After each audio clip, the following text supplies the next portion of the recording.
Invitamos al vicepresidente del Consejo de la Magistratura del Poder Judicial de la Nación, doctor Daniel Candis, a brindar palabras de bienvenida. Buenas tardes. En nombre del Consejo de la Magistratura de la Nación, le damos la bienvenida al doctor Fausto Pocar, que va a dar una presentación sobre el combate a la impunidad en los tribunales internacionales y a su vez va a hacer la presentación del libro sobre cuestiones actuales de investigación en las graves violaciones de los derechos humanos. Antes de iniciar la conferencia, me gustaría compartir con ustedes los antecedentes del doctor Pocar. El doctor Fausto Pocar es profesor de Derecho Internacional en la Facultad de Derecho de la Universidad de Milán, donde también se ha desempeñado como decano de la Facultad de Ciencias Políticas y como vicerrector. Desde el año 2000 se desempeña como juez del Tribunal Penal Internacional para la ex Yugoslavia en La Haya. Fue reelegido por un periodo de 4 años por la Asamblea General de las Naciones Unidas y posteriormente reelegido para un nuevo mandato que expiró en el año 2009. Desde su nombramiento se desempeñó como juez en la Sala de Primera Instancia, donde trató el primer caso de violación como crimen de lesa humanidad. Fue nombrado juez de la Sala de Apelaciones y lo es también en la Sala de Apelaciones del Tribunal Penal Internacional para Ruanda. Ha participado también en la adopción de las sentencias definitivas allí en varios casos, tanto en La Haya como en Arusha y como en Tanzania. Desde el año 2003 al año 2005 ocupó el cargo de vicepresidente del Tribunal Penal Internacional para la ex Yugoslavia. El magistrado posee amplia experiencia en actividades de las Naciones Unidas, en particular en el campo de los derechos humanos y el derecho humanitario. Se ha desempeñado durante 16 años como miembro del Comité de Derechos Humanos en el marco del Pacto Internacional de Derechos Civiles y Políticos y ha sido su presidente y relator. Además, fue nombrado representante especial del Alto Comisionado de las Naciones Unidas para Derechos Humanos en las visitas a Chechenia y la Federación de Rusia durante el primer conflicto del año 1995 y 1996. Asimismo, ha presidido el grupo de trabajo informal que redactó en la Comisión de Derechos Humanos la Declaración sobre los Derechos de las Personas Pertenecientes a Minorías Nacionales o Étnicas, Religiosas o Lingüísticas, que fue adoptado en 1992 por la Asamblea General. También ha sido durante una década el delegado italiano del Comité sobre la Utilización del Espacio Ultraterrestre y Subcomisión de Asuntos Jurídicos con fines pacíficos. El magistrado Pocar es autor de numerosas publicaciones sobre derecho internacional, incluyendo los derechos humanos y el derecho humanitario, derecho internacional privado y derecho europeo. Ha brindado conferencias en la Academia de La Haya de Derecho Internacional y es miembro y tesorero del Instituto de Derecho Internacional, como también de varias organizaciones internacionales de abogados. Le damos la palabra al doctor Pocar. Vicepresidente del Consejo de la Magistratura, honorables jueces, colegas y amigos, señoras y señores.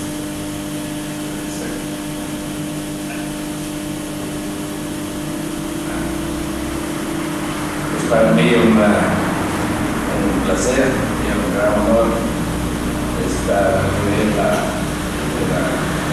conferencia con relación a la actividad de la lucha del tribunal contra la impunidad en esta decidida institución de magistrados, que tiene un papel importante como siempre la justicia, para la justicia en la nación. Intentaré presentar unos problemas que se han presentado al tribunal de la ex Yugoslavia y más en general en la justicia internacional a este respecto. Como introducción, permítame que recuerde que el tribunal de la antigua Yugoslavia es el resultado de la decisión del Consejo de Seguridad de las Naciones Unidas en mayo de 93. El Consejo, como respuesta a las atrocidades cometidas por las diferentes partes en conflicto de la región balcánica después de la desintegración de Yugoslavia, aprobó el establecimiento del tribunal con la tarea de enjuiciar a las personas responsables de las violaciones graves del derecho internacional humanitario cometidas en el territorio de la antigua Yugoslavia desde el 1991. Entonces, un tribunal que se estableció después de la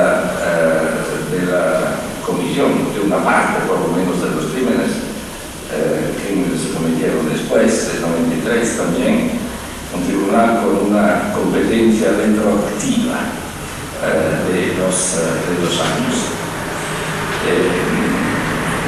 Desde el 93 se han instruido actas de acusación contra 161 acusados. Hay que decir que 20 actas de acusación se han retirado después por el fiscal, 10 de los acusados murieron antes de ser procesados y 6 durante el proceso. De manera que se han concluido procesos en un número menor de 160 y hasta a la fecha de hoy hay todavía 4 procesos en la sala de primera instancia y 4 también en la sala de apelación. A lo largo de su existencia, el tribunal ha tenido que afrontar importantes retos hasta llegar a convertirse en un verdadero tribunal, en una institución plenamente operativa. El momento de su creación, el tribunal contaba solo con su propio estatuto y carecía de un juego de normas o reglas de procedimiento y prueba. El Consejo de Seguridad lo estableció sin proporcionar reglas al tribunal. En un estatuto, el estatuto del tribunal muy corto, un estatuto de 34 artículos, como marco jurídico de referencia, donde se establece la competencia de jurisdicción del tribunal en relación a materia, persona, territorio y tiempo, y las directrices contenientes la organización del tribunal, la conducción de los procesos, pero muy limitada, una descripción muy limitada de cómo el tribunal tiene que actuar. Se presenta la garantía fundamental que corresponde al acusado, que son esencialmente las garantías que se encuentran en el artículo 14 y 15 del Pacto de Derechos Civiles y Políticos. Y el estatuto constituye solamente un texto para indicar, establecer la jurisdicción, la competencia, no la ley aplicable. No hay código penal que se aplique. El estatuto no dice nada en cuanto a la ley aplicable. Solo en el informe del secretario general al Consejo de Seguridad que propone el estatuto hay un párrafo en que se dice que como no se puede el estatuto, por lo menos lo dice simplemente este párrafo, el párrafo 34, que el tribunal tendrá que aplicar las reglas del derecho consuetudinario internacional claramente establecidas en el derecho internacional. No se refiere a los tratados, aunque el derecho humanitario esté básicamente en el Convenio de Ginebra del se limita a las, pero naturalmente los tratados sí aplicando pueden naturalmente considerarse también. La razón, hay varias razones que el Consejo de Seguridad consideró para no indicar el derecho aplicable. La primera es la legalidad. No podía un acta del Consejo de Seguridad establecer las reglas aplicables a crímenes cometidos en presidente, porque el principio de la no retroactividad de la ley penal es un principio absoluto. El derecho consuetudinario podría ser el derecho pasado al momento de la comisión de los crímenes, pero como es una tarea muy difícil de aplicar en materia penal, en particular un derecho que hay que asesorar con un examen de la práctica de los estados. Aunque ciertas reglas sean claras, porque por ejemplo las reglas que están que conciernen las graves violaciones de los convenios de Ginebra están escritas en los convenios de Ginebra. Las reglas de genocidio están escritas en el convenio de 1948 concerniendo el genocidio. Entonces hay ciertas reglas, las reglas que estaban menos claras en derecho penal consuetudinario, son las reglas de los crímenes electrónicos, porque no hay práctica precedente. La práctica de Nuremberg, la práctica de los tribunales de Tokio, no es una práctica consistente en materia de crímenes de lesa humanidad. No es un precedente, hay muy pocos, hay dos acusados en Nuremberg que fueron condenados solamente por crímenes de lesa humanidad. Siempre el tribunal de Nuremberg lo hizo en conjunto con crímenes de guerra, porque los crímenes de guerra ya existían antes la época de Nuremberg. Los crímenes de lesa humanidad no existía el concepto de estos crímenes. Entonces el tribunal necesitó de ser activo, en particular en asesorar el derecho aplicable a los crímenes de lesa humanidad. La decisión del Consejo de Seguridad es la primera en la historia. Es la primera vez que la comunidad internacional estableció un tribunal penal internacional. El presidente no había nada porque el tribunal de Nuremberg y el tribunal de Tokio son tribunales en un cierto sentido internacionales, pero no exactamente internacionales, son tribunales de estados ocupantes en territorio ocupado. Siempre el estado ocupante administra la justicia en el estado ocupado. La única internacionalidad es que los cuatro estados ocupantes después de la Segunda Guerra Mundial lo hicieron parcialmente en común con el Tribunal de Nuremberg, pero en parte lo hicieron separadamente con las comisiones militares en cada estado ocupante. Entonces un tribunal internacional hasta un cierto punto, tribunal de los vencedores contra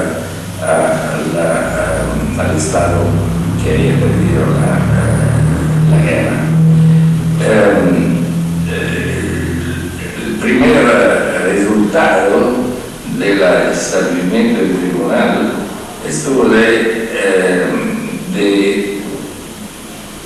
combatir la impunidad y de crear un instrumento para combatir la impunidad, para que la cultura de impunidad que siempre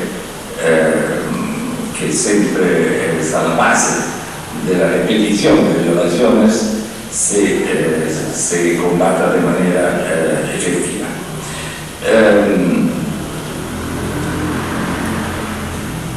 No voy a hablar de las garantías que el tribunal utilizó en su procedimiento, porque esencialmente, como he dicho, como mencioné, son las garantías del Pacto de Derechos Civiles y Políticos. Importante, creo, es de hablar de los logros más importantes alcanzados por el tribunal junto a su institución hermana, el Tribunal Penal Internacional para Ruanda, que se estableció el año siguiente, en 1994.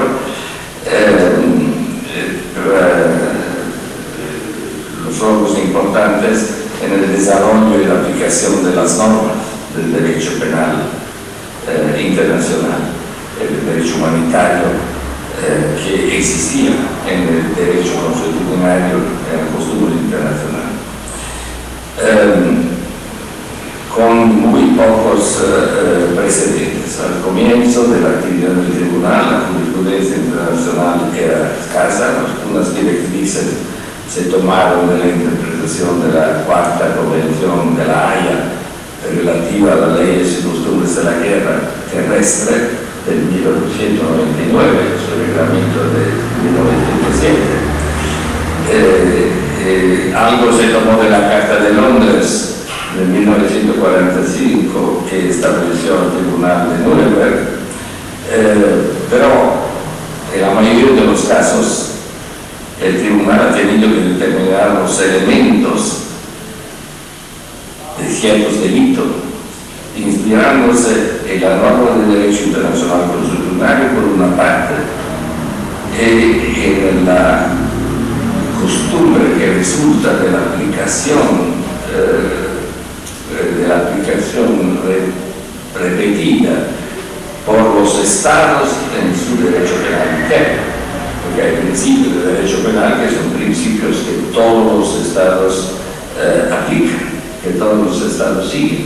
Entonces, estos principios pueden formar, bajo la teoría de las fuentes de derecho internacional, principios de derecho internacional, que hay que seguir en derecho internacional. Esto tanto en el plano sustantivo, en el plano procesal, porque hablar de costumbre procesal es muy difícil. Entonces hay principios, pero que los estados, el problema principal en materia procesal estaba de compatibilizar diferentes sistemas de procedimiento penal en un sistema, en un cuerpo de reglas que se podían aplicar a nivel internacional. Las primas actas del tribunal, naturalmente, fueron de adoptar un cuerpo de reglas de procedimiento para tener los procedimientos.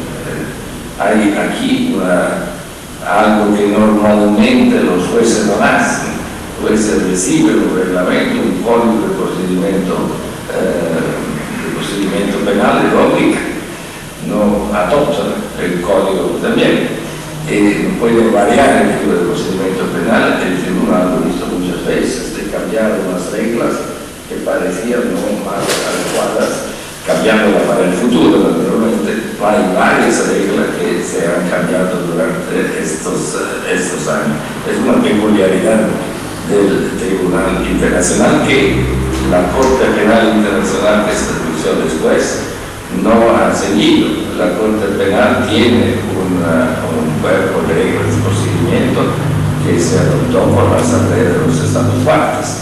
Lo puede cambiar, puede recomendar cambios a la Asamblea de los Estados Partes, la Asamblea del cambio. El legislador de la Asamblea de los Estados no la Corte. Aquí, en el Tribunal de Yugoslavia, como en el Tribunal de Ruanda, estos tribunales tenían la libertad de cambiar las reglas. Se han tenido reglas bastante uniformes, en el sentido que el Tribunal de Ruanda tomó como propio el reglamento del Tribunal de la Yugoslavia, con pequeñísimas variaciones. El Tribunal siguiente de la Sierra Leona tomó las reglas de procedimiento del Tribunal de Ruanda.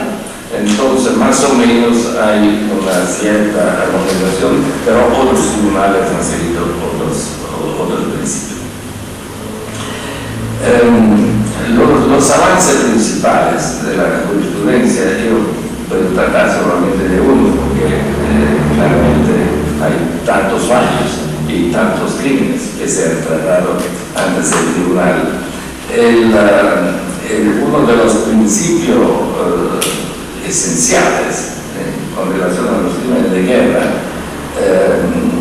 estuvo al principio del tribunal la definición del conflicto armado, que es exactamente un conflicto armado, porque para aplicar leyes de guerra hay que definir exactamente cuándo hay un conflicto armado y cuándo, por ejemplo, hay simplemente un disturbio interno. Un conflicto armado no es solamente un conflicto internacional, puede ser un conflicto al interior del país, como es el problema en la Yugoslavia, que había aspectos de internacionalidad de los conflictos entre los estados sucesores de la antigua Yugoslavia y aspectos especialmente en Bosnia, aspectos de conflicto puramente interno. Para aplicar el derecho humanitario es necesario que se tenga un conflicto armado interno. Si son disturbios internos, se aplica otras reglas, la regla de derechos humanos en principio solamente, pero el mandato del tribunal era de aplicar el derecho humanitario. También para aplicar el Convenio de Ginebra es esencial definir las personas protegidas por los convenios de Ginebra. Las violaciones de los convenios de Ginebra constituyen violaciones si se ocurren contra la persona protegida por los convenios. De la persona protegida depende del conflicto. Si no hay conflicto, no hay persona protegida. Entonces, es un marco difícil que los primeros casos del tribunal han tenido que resolver. Uno de los problemas en los conflictos internos que nunca se trató antes del tribunal era porque los convenios de Ginebra se han dictado por conflictos internacionales.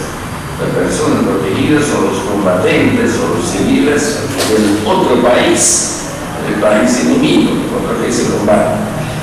Pero, ¿qué se hace en un conflicto interno cuando todas las personas del conflicto tienen la misma nacionalidad, la misma ciudadanía? Se puede hablar de personas protegidas, se pueden aplicar los convenios por analogía.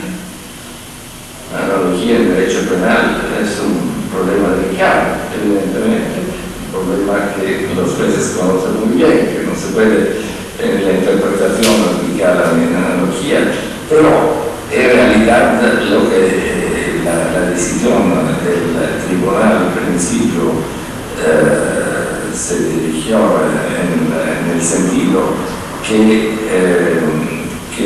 las víctimas civiles de otra etnia se podían considerar personas protegidas en el sentido de los convenios de Ginebra, aunque tenían la misma ciudadanía, la misma nacionalidad.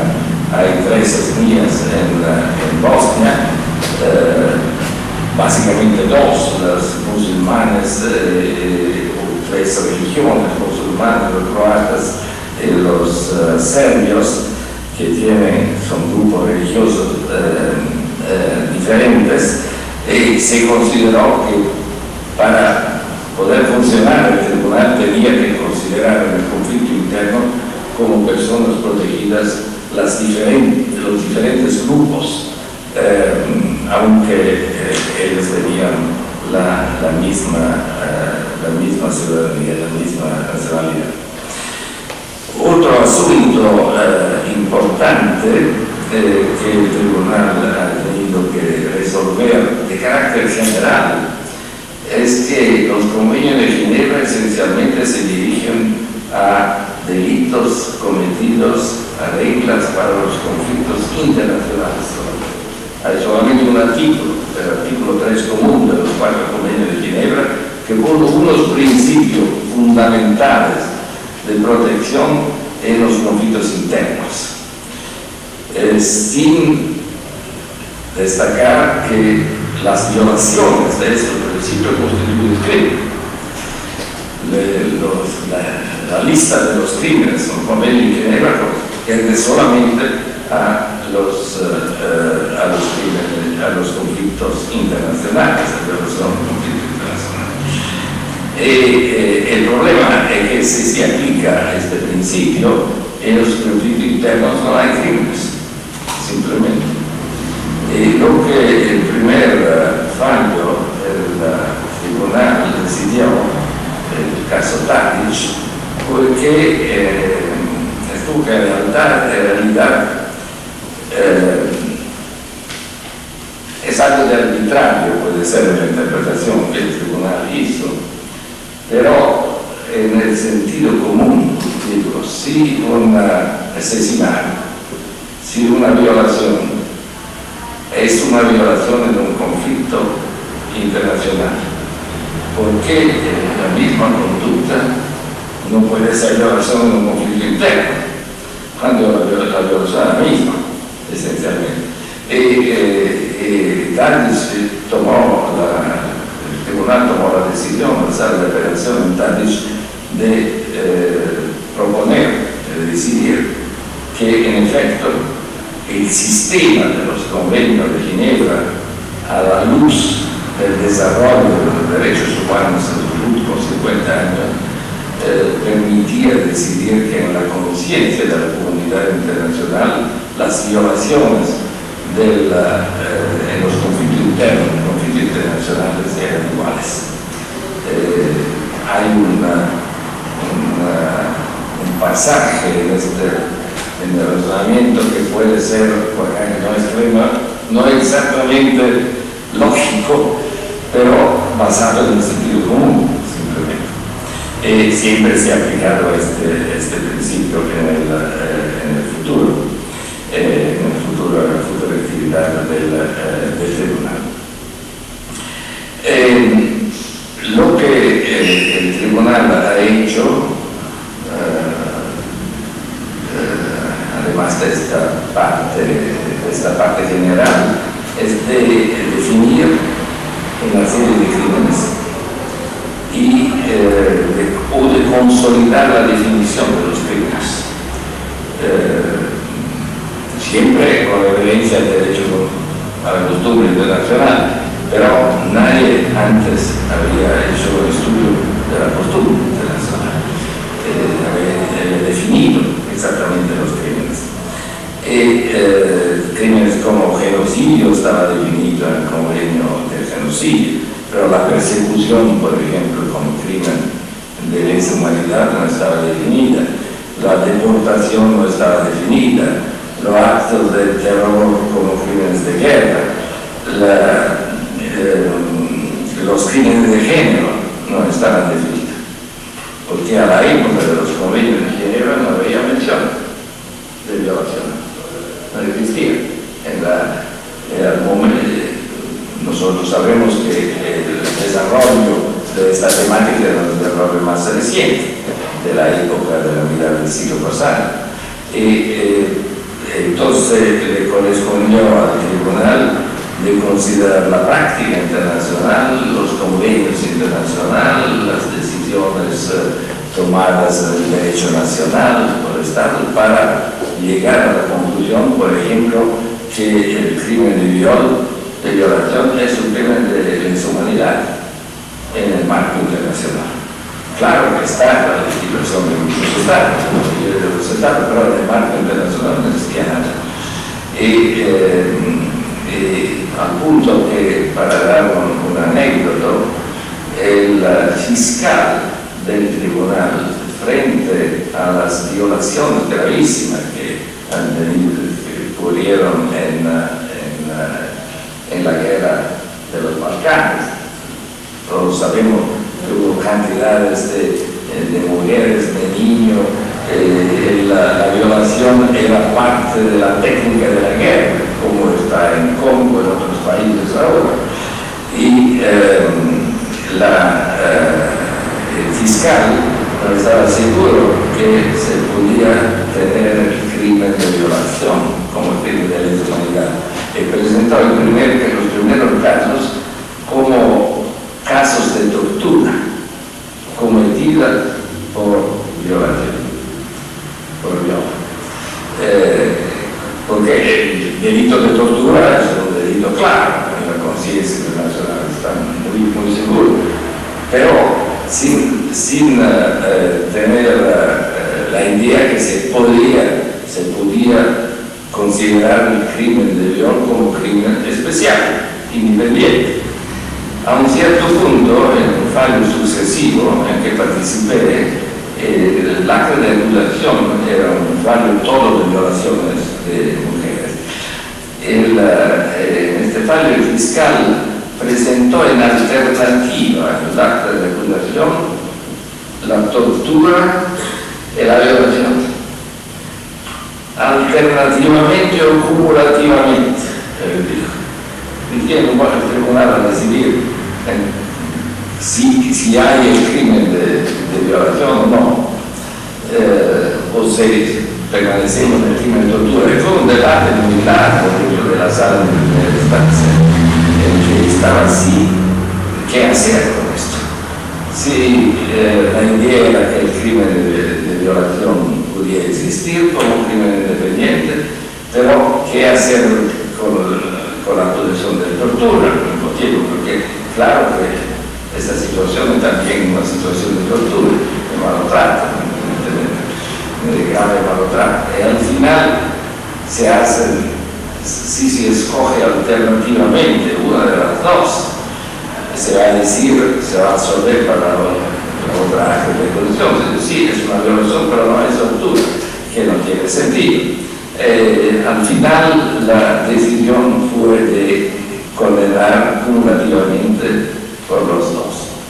Es una misma conducta que produce dos violaciones y la descripción de la criminalidad del evento es de dos crímenes. Se tomó en cuenta que la conducta es única al momento de la definición de la pena. Es el mismo hecho. Sí, las dos penas iguales.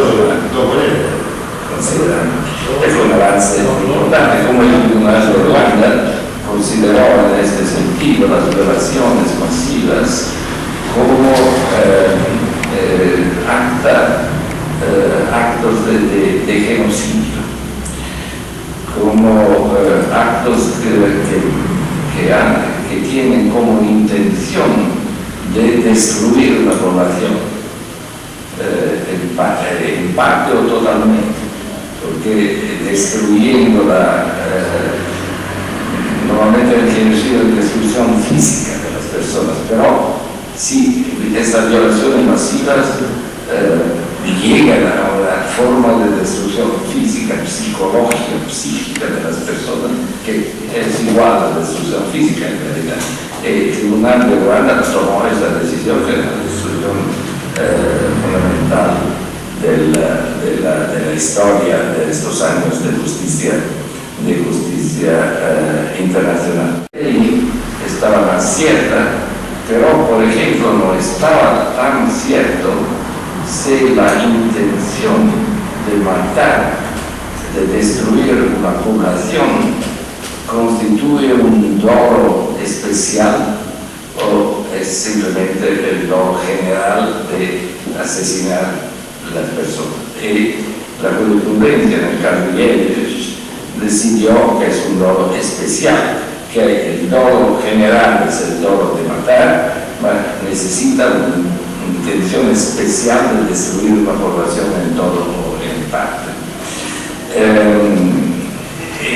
en parte, cuando constituye, se ocurre un genocidio, al destruir una población solamente en parte. El caso de Ruanda era un caso más fácil, porque en Ruanda los asesinados de una parte de la etnia Tutsi eran tales que la intención era claramente de asesinar a todos. No se asesinaron a todos, pero la intención era clara de eliminar completamente esta parte de la población. Pero en Yugoslavia este problema no se pudo nunca, porque el caso más importante, el caso de Srebrenica, de la ciudad de Srebrenica, donde se mataron a 10.000, los números no son claros, entre 8 y 10.000 personas en un día, en 2 días. Y al final el fiscal presentó esto como un caso de destrucción parcial de los musulmanes de Serbia. Y el tribunal aceptó esta tesis, diciendo que la destrucción no es solamente en parte, no es solamente una cuestión de número de personas, que se toma el número en relación a la población musulmana de Serbia, es un número limitado, pero depende también si la parte sustancial del grupo, no solamente por consideraciones numéricas, sino también por el carácter emblemático de esta parte del grupo y la importancia del grupo para la supervivencia del grupo en general. El hecho que Srebrenica era una enclave de las Naciones Unidas, protegida por las Naciones Unidas, destruyendo esa la idea que todos se iban a matar fuera, porque si el grupo protegido por las Naciones Unidas no está protegido, en realidad es un grupo emblemático que, entonces la solución es un caso único, ¿no?, de genocidio. Fue esa situación que el masacre de Srebrenica constituye un ejemplo, una ocasión de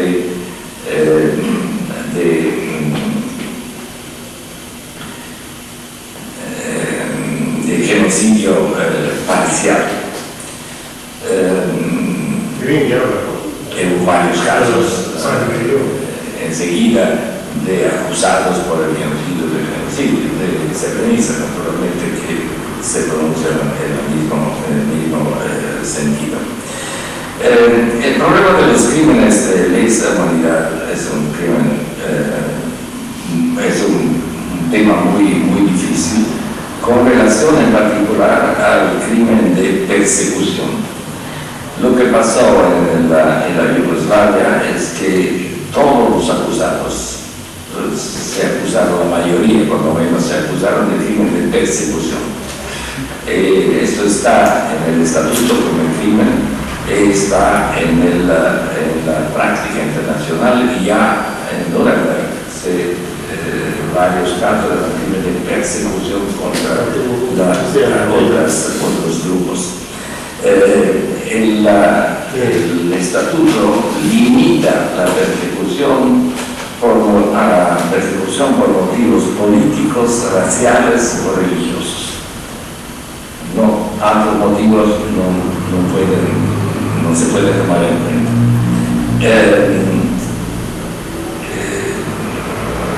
En varios casos el tribunal se ha ocupado de la persecución. Uno de los aspectos más complejos del crimen es el actus reus de la persecución. Está constituido por los actos subyacentes y necesarios para que una conducta concreta pueda subsumirse en este tipo de delito.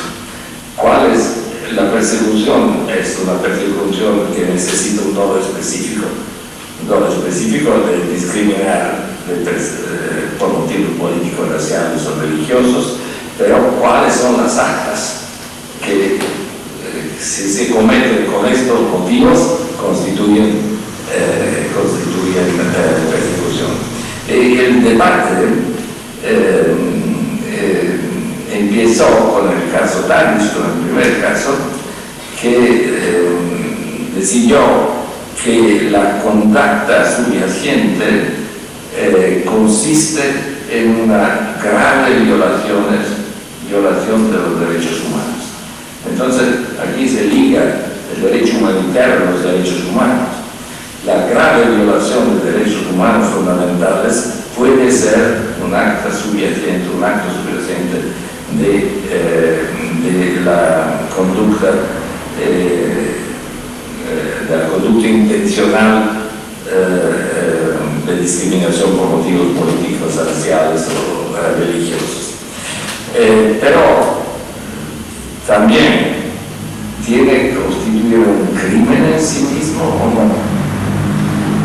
Tiene que ser una violación de derechos humanos que en sí misma constituye un crimen de derecho común, un crimen sancionado por el derecho internacional, que si se comete con la intención de persecutoria por ciertos motivos, constituye crimen de persecución, o puede ser una violación de derechos que en sí misma no constituyen. Aquí el debate fue muy grande, porque una parte de los jueces pensaba que debería ser crimen en sí mismo, otra parte que no, a la condición que tenían una misma tipo de gravedad de un crimen, aunque no constituyan crímenes. Al final la decisión que prevaleció es esta segunda, de que es suficiente que se trate de violaciones graves de derechos humanos de una gravedad similar a los crímenes que se consideran crímenes en el Estatuto del Tribunal, el crimen de lesa humanitatis. Se tomó en cuenta que con esta decisión se permitía de considerar persecuciones conducidas con varios actos diferentes, que cada uno es un crimen, pero si se toman todos en cuenta, constituyen crímenes. Si se piensa en los crímenes, por ejemplo, de los nazis en el periodo de los años 30, antes de la guerra, muchas de las conductas no constituyen crímenes. Es decir, que la gente los miembros del ceremonial pueden entrar en una tienda, es un crimen, no necesariamente, pero si esto se repite varias veces con intención persecutoria, constituye persecución. Pero el tema no es definitivamente resuelto, porque el Estatuto de la Corte Penal Internacional toma la otra posición. Hay persecución solamente si hay un crimen previsto en el Estatuto que se comete con este intento. Entonces toma una noción más restringida por una parte, por la otra la amplia porque añade otros motivos de discriminación que no estaban previstos en el Estatuto del Tribunal. Un gran debate también se hubo en materia de interacción entre el crimen de persecución de las leyes y prácticas de guerra, que el tribunal se hubo un debate en materia de deportación, porque el Estatuto habla de deportación y de traslado forzoso. ¿Es el mismo crimen o son crímenes diferentes con esta expresión? El tribunal consideró que son crímenes diferentes, que la deportación significa un traslado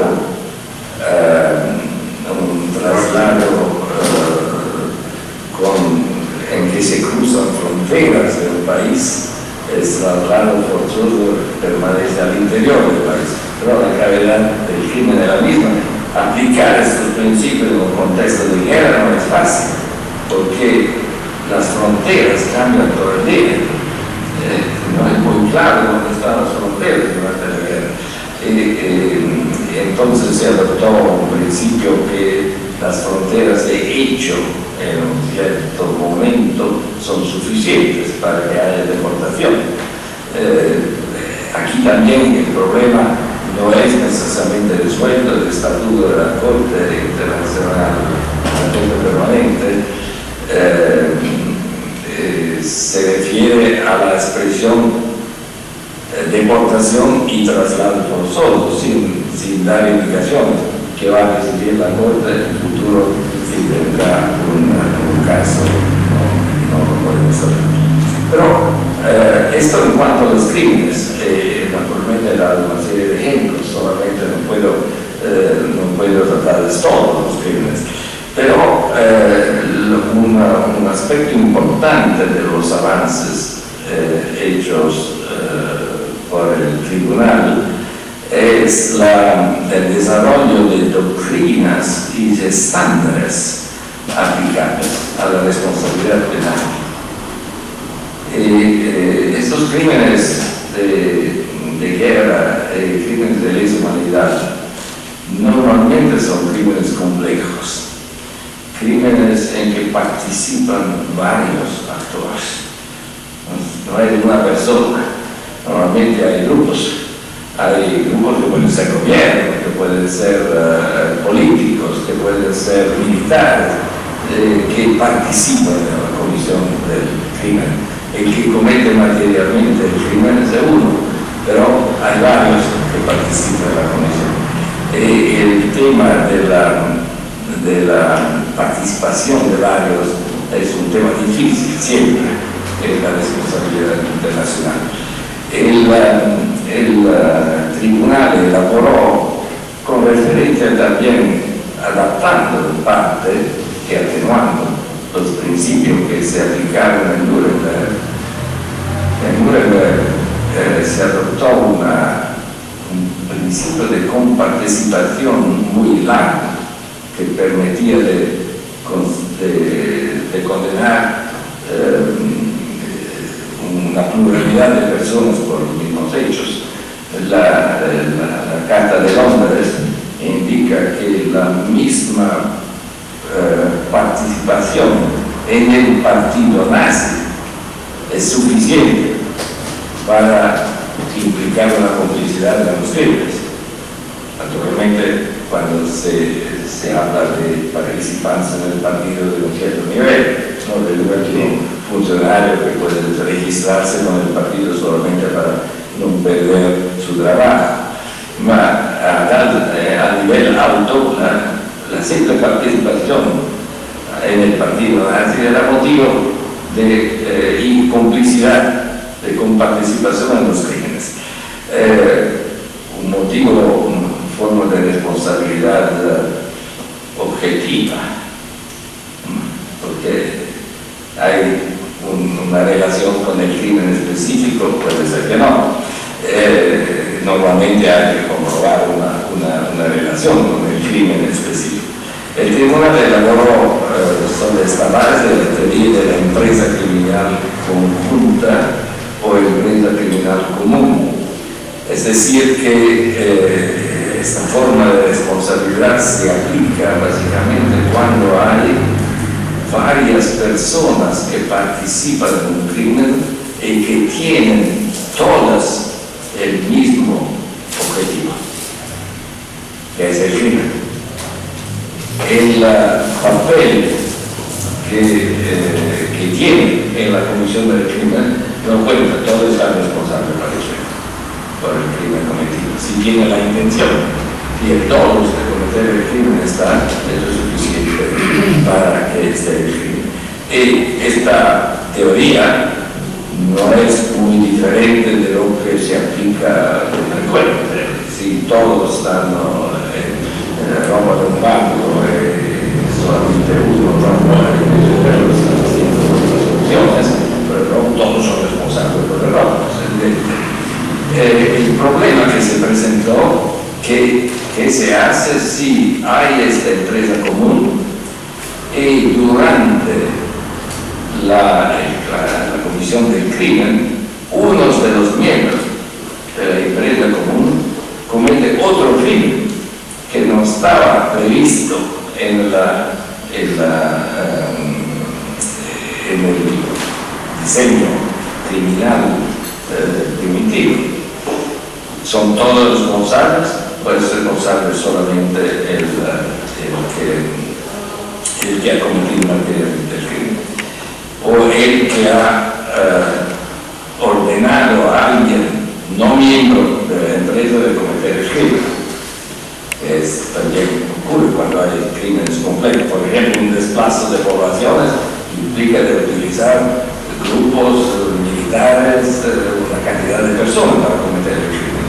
Si uno de estos comete un crimen, o si uno de los miembros de la empresa ordena a alguien fuera de cometer un crimen, por ejemplo, de asesinar a uno de las personas en la empresa, es responsable. Aquí el tribunal elabora una tesis que está se discute mucho,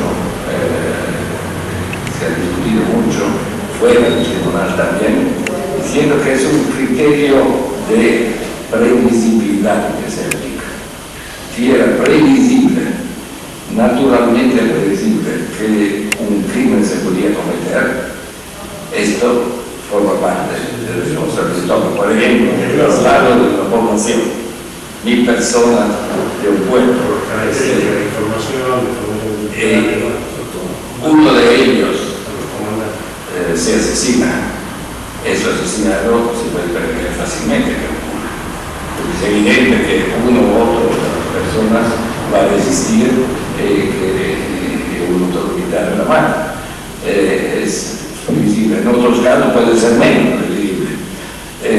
Es un problema que el tribunal, cada sala tiene que considerar con relación a los hechos de casos. El tribunal ha tomado decisiones más claras y menos discutidas, por ejemplo, la responsabilidad del superior jerárquico.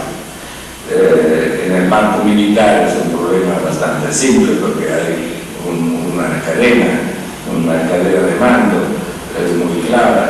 Es evidente que el superior que no previene el crimen cometido por el subordinado es responsable, porque el superior se tenía el control efectivo del subordinado. Es una doctrina bastante que ya se elaboró en Nuremberg, que se aplica fácilmente. Lo que se ha hecho es de aplicarla al superior civil, porque es más complicado, porque normalmente el superior civil no tiene un control efectivo del empleado. Es un control menos que no es como control militar.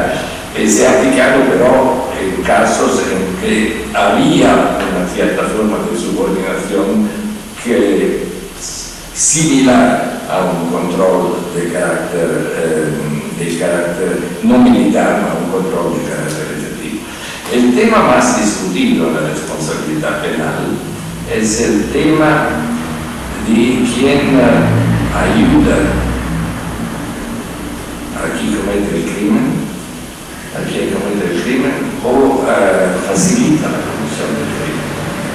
Por ejemplo, proporciona las armas que se utilizan para la comisión del crimen. ¿Hasta qué punto está responsable para el crimen? Durante muchos años, el tribunal elaboró una tesis muy simple. El que ayuda es responsable si conocía que los medios, por ejemplo las armas, se iban a utilizar para cometer el crimen, y si la contribución que brinda la comisión del crimen es una contribución sustancial importante, no es mínima. Y se aplicó esto durante un cierto tiempo hasta el punto que una sala de apelación absolvió un acusado introduciendo en el actus reus, es decir, esa contribución sustancial, un elemento adicional. Es decir, la dirección específica. El actus reus tiene no solamente que constituir una contribución sustancial, tiene que ser específica para la comisión del crimen. Algo que está en medio camino entre el actus y las menas, porque tiene dirección específica. Esta sala no cambió, la sala de apelación en esta formación no cambió el elemento subjetivo del crimen, sino el elemento objetivo. El actus tiene como decir que te entrego las armas con las armas que se utilizan, que se pueden usar solo para la comisión del crimen. Tienen que ser específicamente armas para cometer el crimen específico. El caso Sandovich, que condujo un análisis muy detallada de este problema a la luz de la costumbre internacional y de la práctica de los estados en esta materia. También la decisión Popovich, un caso que concierne el masacre del genocidio de Srebrenica, llegó a la misma conclusión. Entonces ahora tenemos una jurisprudencia que hay una serie de casos en un sentido. Hay este caso en un sentido contrario, y después hay casos que toman de nuevo las decisiones precedentes. Debería ser un problema cerrado con el principio de la dirección específica, que no es un principio que se aplica, pero nunca se sabe lo que va a proporcionar el futuro. Yo espero que este incidente, digamos así, del caso Perisic, que introdujo el concepto de dirección específica, se tiene, pero después del caso Perisic, antes del caso Sainovich, hubo una decisión de primera instancia en que la sala de primera instancia se conformó al caso Perisic con el principio de dirección específica. Ahora esta decisión de primera instancia se encuentra en apelación porque el fiscal obviamente se apeló contra las absoluciones de este caso, el caso Stanisic, si mal no son dos acusados. Y naturalmente no puedo decir que va a ser la sala de apelación porque la presido en este caso. Entonces no puedo hablar, pero estaba en el caso Sainovich, estaba en el caso Popovich también. Entonces el cambio de jurisprudencia por las decisiones contra la decisión Perisic de tomar yo mismo con las salas de Sainovich, con la sala entre otros, me he referido antes a la posición tomada por el juez Pedro David. El libro que se encuentra aquí trata de este problema, esencialmente del caso Pérez, de que pasó en esta materia varias contribuciones interesantes que destacan este problema, que lo analizan en varias contribuciones. Es un problema delicado porque si se deduce la responsabilidad del sentido del caso Pérez, lo hizo, el resultado es que los grandes, las personas de alto rango, que cometen crímenes, al final no se condenan, porque el principio de la cadena de mando son civiles, normalmente son miembros del gobierno, es difícil aplicar, no hay control efectivo, no es como en el marco militar, y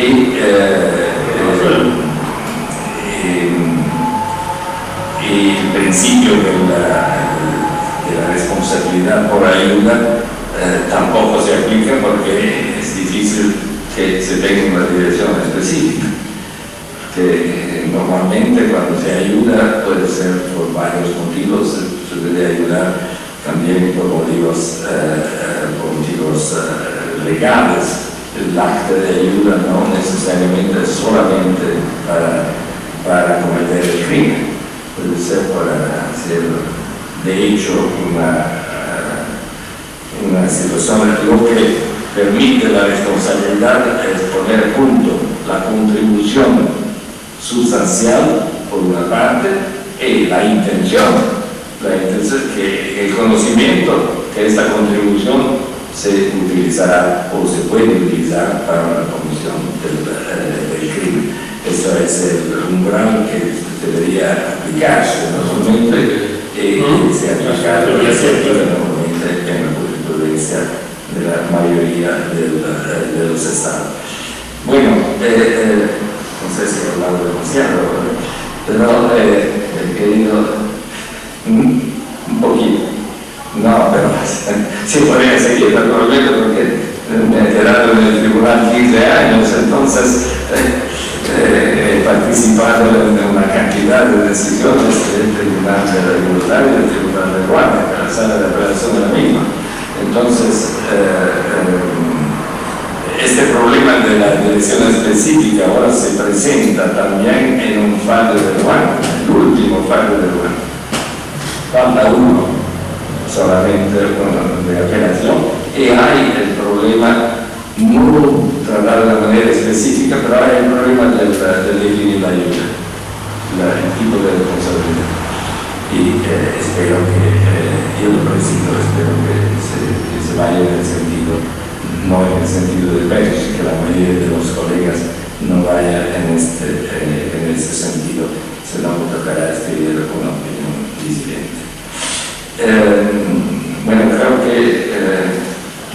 he dado unas informaciones de cómo la lucha contra la impunidad se ha desarrollado en la vida del tribunal, con avances, muchos avances, a veces unas situaciones que no son, que todavía se pueden discutir, y otras que incidentes de camino que se han presentado como en el marco de la responsabilidad penal individual. ¿Cómo concluir? Que estamos en un momento en que a lo largo de 20 años la justicia internacional empezó en el 93, a lo largo de 20 años se han hecho muchas cosas, muchos avances, pero claro que estamos al comienzo de la justicia internacional, ¿no? Los avances que se han hecho son unos avances, pero los avances importantes deberían ser hechos por la Corte Penal Internacional, porque todos esos tribunales ad hoc van a ser entonces, dentro de unos años vamos a tener un actor único en el teatro. Teníamos tantos actores, se va a tener uno. Es que este actor va a ser capaz de conducir toda la actividad, o necesitarán otros actores también, otros tribunales, no lo sabemos. Pero la Corte Penal hasta ahora, son 10 años que actúa, que funciona, en realidad terminó 2 casos, y pequeños. Es suficiente, el Tribunal de Iglosara, después de 10 años, ya ha terminado unos 10, 15 casos. Evidentemente la Corte tiene problemas de funcionamiento graves. Puede ser que no tenga el respaldo como tenían los tribunales de igualdad y de guardia del Consejo de Seguridad. Es un respaldo importante. La Corte se basa en un tratado internacional. Los estados deberían ayudar a la Corte, pero lo hacen, no lo hacen. Muchas veces no lo hacen, claramente. Entonces la Corte tiene problemas. Pueden ser problemas de la Corte misma. Yo espero que se resuelvan dentro de la Corte. La Corte desde una semana tiene una presidenta argentina. Espero que la presidenta argentina, que esta presidencia es el comienzo de una fase de desarrollo de la actividad de la Corte en un instrumento efectivo de lucha contra la impunidad. Gracias.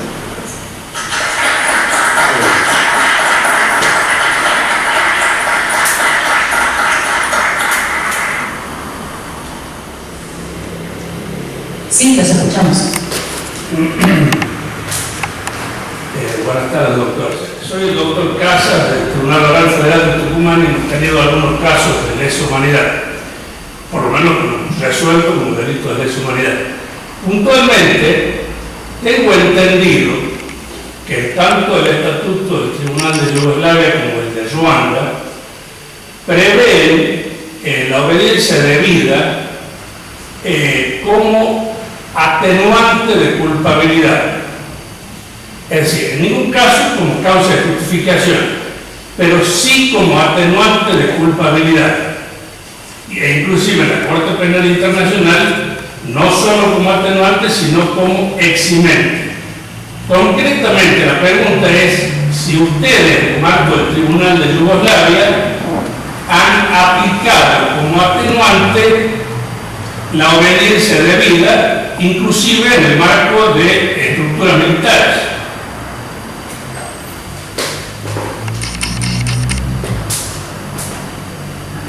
Sí, hubo un caso al comienzo de la vida del tribunal, el caso de Drenovich, que era un militar de bajo nivel que recibió órdenes de torturar o de controlar, de verificar que se torture una persona y se declaró culpable él, entonces no hubo un proceso realmente, se declaró culpable, se decidió sobre la base de la culpabilidad declarada en la confesión del acusado y él al declararse culpable dijo, pero me ordenaron que podía hacer yo pequeñito, que iban a matarme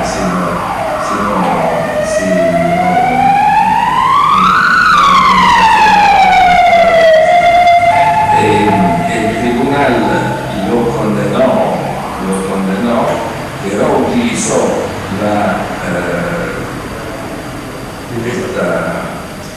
esta idea de esta obediencia de vida como una alternativa, efectivamente, en la pena que sea inflicta. Ya la pena estaba limitada porque el confesó, evidentemente, y se limitó anteriormente la pena. Eso es lo que se ha hecho. Creo que yo no estaba en la época del tribunal, pero creo que una parte de los jueces que estaban en la sala pensaba que se podía absolver también, pero la mayoría decidió que no, que se debía condenar, pero esa circunstancia que él estaba bajo el riesgo de consecuencias graves para él, se utilizó como atenuante de la pena se ilustró. El empresario es un hombre que tenía una vinculación muy estrecha con lo que significó la dictadura y incluso la empresa de la que hago referencia es prácticamente una de las empresas más importantes, por lo menos de la provincia y quizás de la Argentina.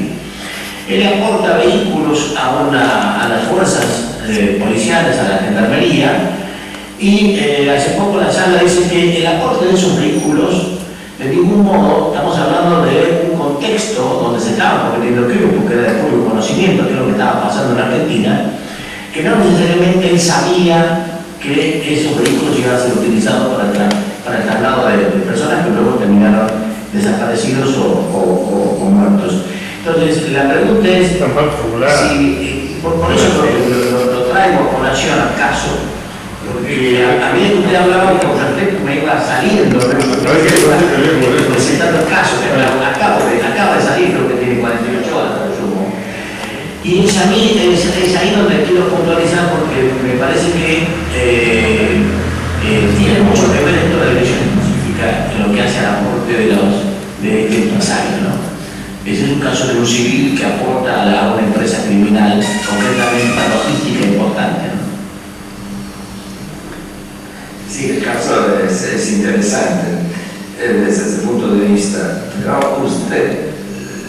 usted mismo contestó en parte a decir que no necesariamente él sabía que se iba a utilizar la logística para cometer crímenes.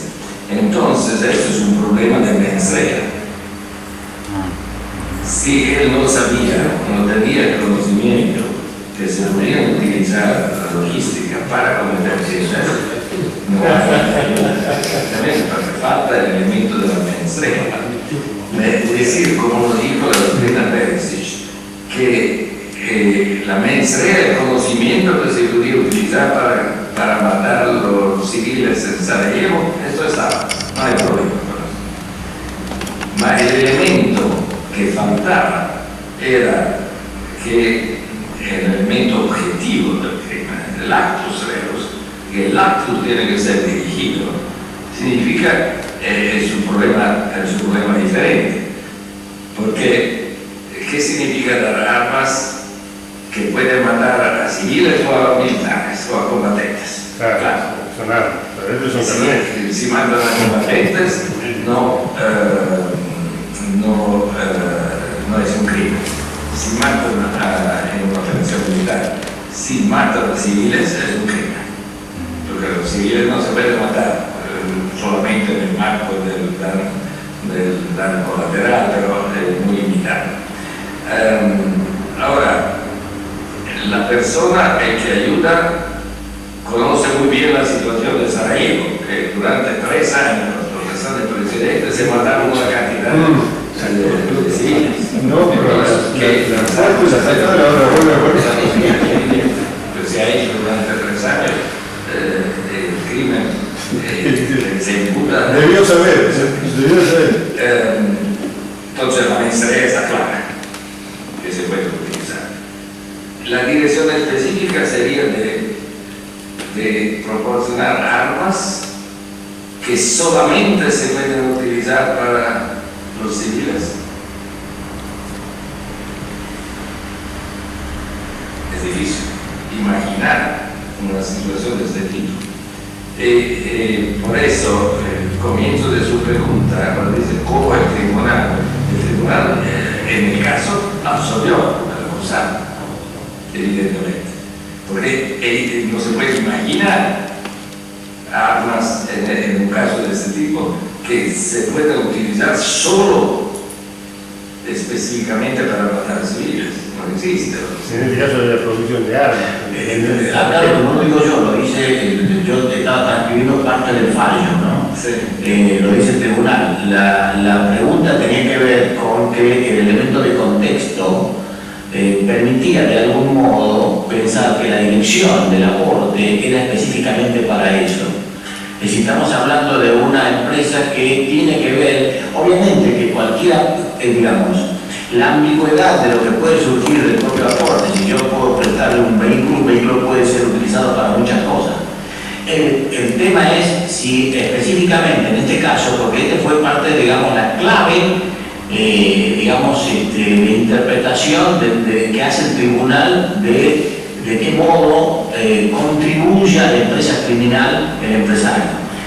Esa contribución en el contexto, en un momento dado, determinado, los vehículos que le aportan son precisamente para traslado. Es decir, a ver, digo, la prueba, no hay una prueba directa de eso, porque es muy difícil, estamos hablando de una cuestión subjetiva. El tema es si el elemento de contexto puede servir como para acreditar como dato objetivo la conducta y la dirección. Hay casos, a mi juicio, en que la ayuda de la persona que ayuda a la comisión del crimen materialmente se puede utilizar solo o específicamente para la comisión del crimen. En ese caso es un caso más fácil, evidentemente, porque si la contribución solamente o específicamente está dirigida a la comisión del crimen, es evidente que es una contribución importante también. Pero el hecho de la discusión es que la dirección específica tiene que existir siempre en cada caso para que se nos ayude. Claramente no.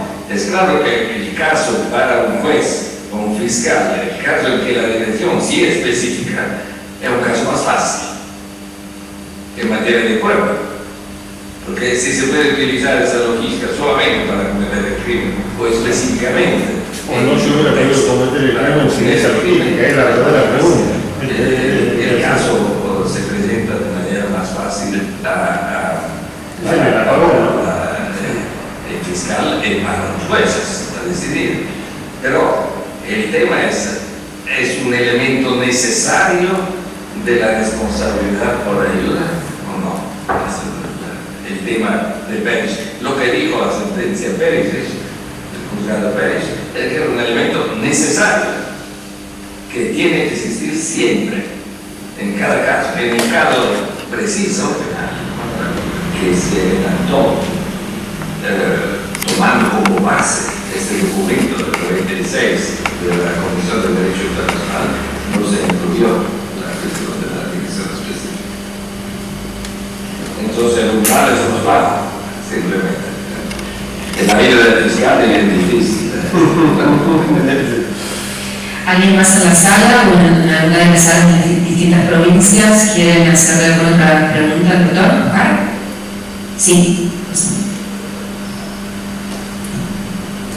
Muchísimas gracias por otorgarme la palabra. Quiero antes que todo felicitar al doctor por la clara y completa exposición, y me gustaría preguntarle, teniendo presente que usted estuvo en el tribunal al dar el gran paso en considerar al crimen de lesa humanidad, al crimen de violación, precisamente como un crimen de lesa humanidad, ¿cuál es su opinión sobre la repercusión y las respuestas del derecho penal internacional que, o sea, vinieron luego de esto, no solamente el Tribunal Penal Internacional para la Igualdad, sino también en los otros tribunales y también en la Corte Penal Internacional?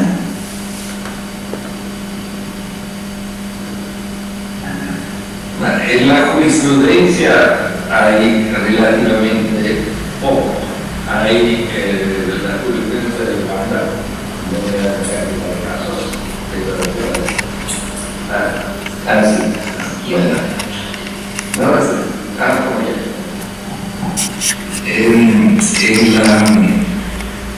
El Tribunal de Uganda naturalmente tiene muchísimos casos porque las violaciones se utilizaban como instrumento de genocidio cada día. Entonces hay muchos males en que se trata de la misma manera. Se tomó la acción entonces positiva, se tomó de la misma manera. En otros tribunales hay unos casos en el Tribunal de la Sierra Leona. No creo en otros tribunales hay casos de este tipo. Cierto, a la Corte Penal Internacional por el momento no hay casos, pero vamos a tratar. Y sujeto a la misma.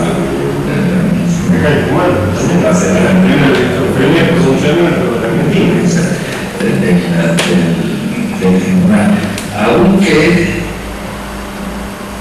siempre hay que tener cuidado, porque como el problema, ese es un problema que está ligado a la cultura. La cultura en nuestros países hace 50 años era diferente de la cultura hoy, se ha desarrollado afortunadamente. Siempre hay resistencias en este camino. Yo he tenido en el tribunal mismo un fallo de Ruanda en relación en que había un problema de violación de una mujer que naturalmente la sala de primera instancia la había condenado, la acusaron. En apelación, los jueces, esto fue un episodio oportunista, ¿no? como si la criminalidad cambiara, ser oportunista. ¿No? Son cosas que al final la mayoría lo soltó en la apelación. Y el título del presidente de Luis.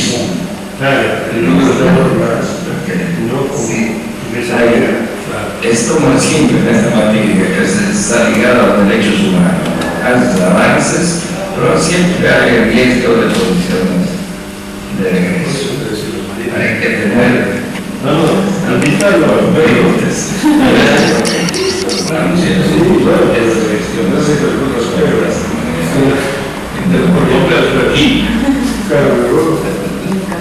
Claro, él es el que va a dar más, no le invita a la María, no va a hacer nada, no explica, Una pregunta, en base a sus conclusiones y a lo que ahora de alguna manera decir, ¿usted prefiere, digamos, desde su experiencia, preferiría tribunales ad hoc para cada caso?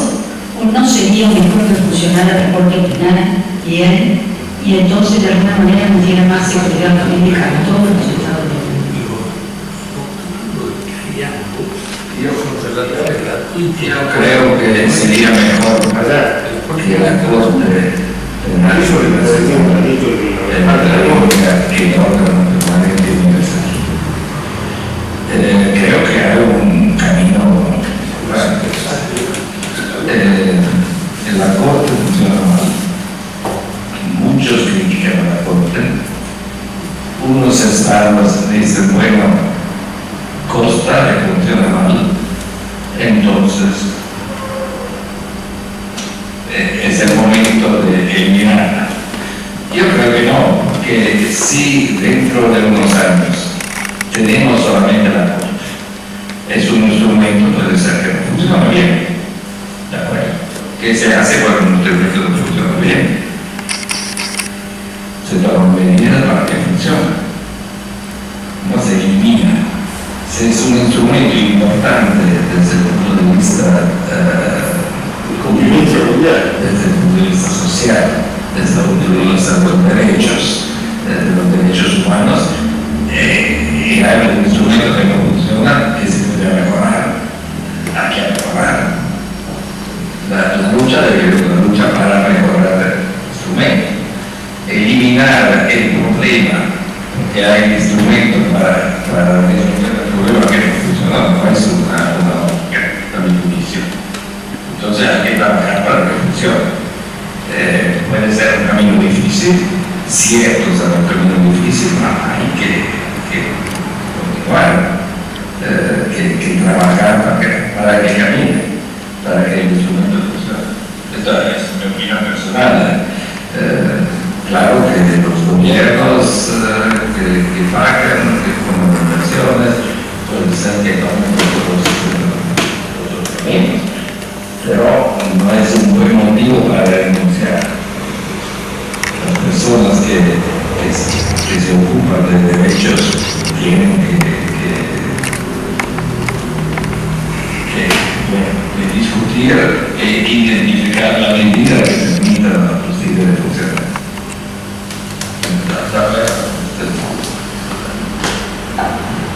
En las provincias tienen alguna pregunta más, si no pedimos al doctor.